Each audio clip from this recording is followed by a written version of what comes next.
చెప్పాలంటే. అంటే ఇప్పుడే సంక్రాంతి శుభాకాంక్షలు చెప్పి మళ్ళీ నెగిటివ్ చెప్పాలంటే ఒక రకంగా ఉంది కానీ బట్ హానెస్ట్ రివ్యూవర్గా చెప్తాను బ్రో. మూవీ అయితే బిలో యావరేజ్, అంతేం లేదనమాట. ఎవరన్నా వారసుడు చూడాలనుకుంటే ఫస్ట్ మీ ప్రిఫరెన్స్ వాల్తేరు వీరయ్య వీరసింహారెడ్డి చూసి దాని తర్వాత వారసుడికి రండి మీరు వచ్చేసి. సో ఎందుకంటే బ్రో ఈ మూవీ ఏంటంటే ఒక్క విజయ్ గారు ఒక్కరేనమాట ప్లస్ పాయింట్. విజయ్ గారు, దాని తర్వాత తమన్ గారి బీజిఎం. సో రిమైనింగ్ మూవీ అంతా మనకు వచ్చేసి అంటే అక్కడక్కడ హై ఉంటుంది మూవీలో, ఒక 5-6 చోట్ల హై ఉంటుంది. మిగతా చోట్లంతా మనకు సీరియల్ లాగా ఉంటుంది అనమాట.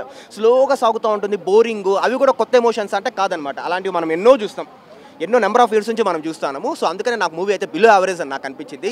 రొటీన్, ప్రిడిక్టబుల్, రెగ్యులర్ టెంప్లెట్, అవే ఎమోషన్స్, అక్కడక్కడ హై ఇచ్చే సీన్స్ ఉంది. అది విజయ్ గారి వల్ల, అది కూడా నేను యావరేజ్ అంటాను అంతేగాని రిమైనింగ్ అంతేం లేదు బ్రో. విజయ్ గారి యాక్టింగ్ కావచ్చు, విజయ్ గారి ఎక్స్ప్రెషన్స్ కావచ్చు, ఆయన డైలాగ్ డెలివరీ కావచ్చు, ఆయన డాన్స్ కావచ్చు, సో వాటి కోసం వచ్చి చూడొచ్చు. తమన్ గారి బీజిఎం చాలా బాగుంటుంది. అండ్ రష్మిక మందన క్యారెక్టర్ ఈ మూవీలో ఎలా ఉంటుందంటే ఈ మూవీలో కంటే వీరసింహారెడ్డిలో శృతి హాసన్ క్యారెక్టర్ కొంచెం ఎక్కువ నాకు అనిపిస్తుంది.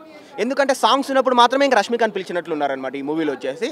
ఫస్ట్ హాఫ్లో ఒక ఎక్స్ట్రా 10 minutes, ఓవరాల్గా కలిపి 2 hours 50 minutesలో 15 minutes కూడా ఉంటుంది అనమాట అమ్మాయి వచ్చేసి.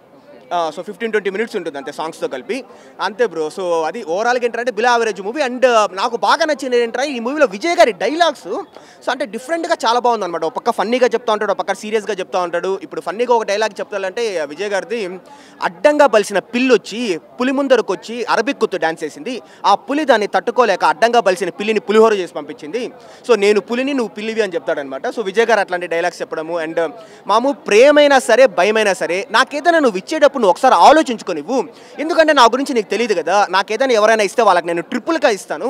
సో ఇలాంటి డైలాగ్స్ కోసం వచ్చి చూడొచ్చు అనమాట మూవీ. ఓవరాల్గా విజయ్ గారి కోసం రావాలంటే ఇప్పుడు ఇంకేం లేదు మూవీలో. ఫ్యామిలీ ఎంటర్టైనర్ డెఫినెట్లీ, అభ్యంతరకరమైన సీన్స్ ఏం లేవు, మరి నరుక్కోవడాలు అట్లాంటి ఏం సీన్స్ లేవు. ఫ్యామిలీ ఎంటర్టైనర్, ఫ్యామిలీకి వచ్చి రావచ్చు. కాకపోతే కొన్ని సీన్లు ఇంకా సీరియల్ లాగా ఉంటుంది అనమాట, దాన్ని అడ్జస్ట్ చేసుకోవడం అంతేగాని. ఇంకోటి ఏంటంటే ఇప్పుడు గత సంక్రాంతి బరిలో ఉన్న రేస్లో ఈ సినిమా విజయ్ కెరియర్లో హిట్ అంటారు. ఈ సినిమానా ఆబ్వియస్లీ ఇప్పుడు తమిళనాడులో కలెక్షన్స్ వస్తున్నాయి. ఇప్పుడు తమిళనాడులో వాళ్ళకి ఏంటంటే మనం ఇట్లాంటివి ఎన్నో చూస్తున్నాం కానీ వాళ్ళు ఇట్లాంటి తక్కువ, తమిళనాడులో కూడా యావరేజ్ అబో యావరేజ్ అంటున్నారు అంతే వాళ్ళు. కానీ పండగ కాబట్టి అక్కడ మనకు అజిత్ విజయ్ అంటే భారీ క్రేజ్ అనమాట చెన్నైలో, కాబట్టి కలెక్షన్స్ అన్నీ వచ్చేసినాయి కాబట్టి హిట్ అని చెప్పుకుంటున్నారు. ఇక్కడైతే మన 2 సినిమాలు మనకు ఉన్నాయి కదా మెయిన్ వచ్చేసి. సో ఇక్కడ నాకు తెలిసి యావరేజ్ బిల్ యావరేజ్ ఆడొచ్చు అని నేను అనుకుంటాను.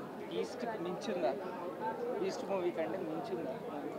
నాకు బీస్ట్ మూవీ నాకు అంత పెద్దగా నాకేం నచ్చలేదు, ఎందుకంటే దాని నెక్స్ట్ డే కేజీఎఫ్ ఉంది, April 13th 14th 2 రిలీజ్ అయినాయి కదా.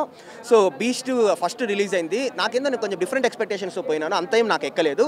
బీస్ట్ కంటే కొంచెం బెటర్ అనే చెప్తాను మూవీ, ఎందుకంటే ఫ్యామిలీతో వచ్చి చూడొచ్చు, మనకు ఎంటర్టైనింగ్గా సీన్స్ ఉంటుంది, డైలాగ్స్ ఉంటుంది, ఫైట్స్ ఉంటుంది. So thank you bro.